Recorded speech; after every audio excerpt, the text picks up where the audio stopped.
I'm the youngest of three brothers, and growing up, the most of my toys were used. I had a lot of Star Wars figures from the 70s. I had my own G.I. Joe characters. I had a couple of them. My mom didn't buy me Transformers. She bought me GoBots. And I just sort of dealt with it. And, you play with the toys that you're given. That is until Billy Melhorn moved into town. Billy Melhorn's mom bought him all the new toys.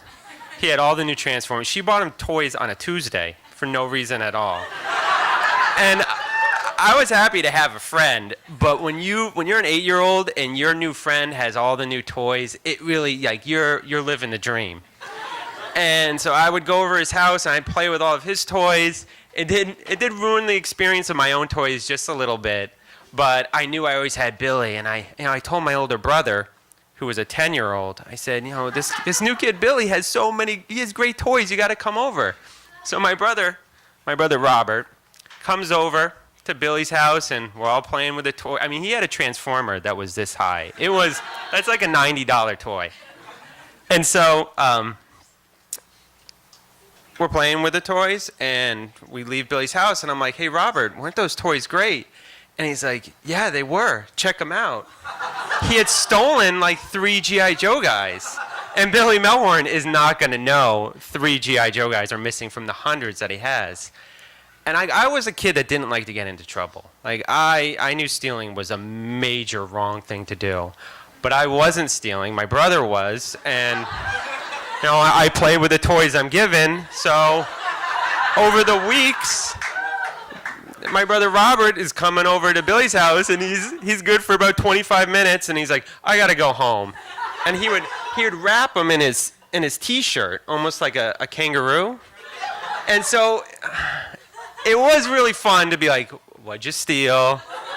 And he got Venom or whatever it is I was looking at.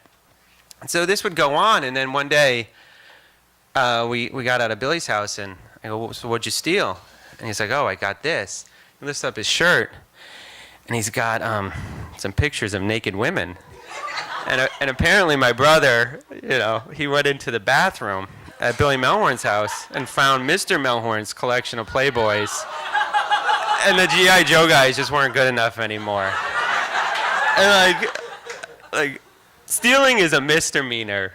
Stealing pornography, which was the first time I'd ever actually seen it, I knew was beyond the limits of getting in trouble. And I didn't really want any part of it, but to be honest, 8-year-old boys, I'm not a father, but you are weirdly, there's something appealing about a naked woman, but you don't quite understand it. So over the weeks, he starts stealing these Playboys, and we would just kind of look at them. We wouldn't do anything with them. We'd choose our favorites, and we just kind of admire it. And I was kind of bummed that the G.I. Joe guys weren't coming in anymore. And my brother brought our other friend, Stephen Henderson, and they had a big negotiation. He showed him the pictures, and Steve's like, I need to have at least one. And it was a hard negotiation, but Stephen left the house with a few because my brother had a lot. And this was the late 80s when pornography was a scarce resource. So it was something that kids, it had some value. And then, the good times were rolling on until my mom said, boys, can I see you downstairs for a moment? I said, Mrs. Henderson just called. She found some Playboy magazines in Stephen's bedroom, and he said that you two gave it to him. And I remember at the time, I can't believe he named names. And I thought, I can't get in trouble for this. I can't. But at the same time, to be honest, I kind of blacked out. I don't remember what she said to us. I just remember this overwhelming feeling of shame of my mom addressing pornography to me with theft and all sorts of things going on, and then bring me the Playboys, and my brother having to go to this room and hand my mom the Playboys. It was a terrible scene. But she forgave us. My brother Robert, I guess, stopped stealing. I used Billy Melhorn for a real friendship, not his toys, and Mr. Melhorn continued to use those women for whatever he was doing. But I think we all learned a valuable lesson. Thank you.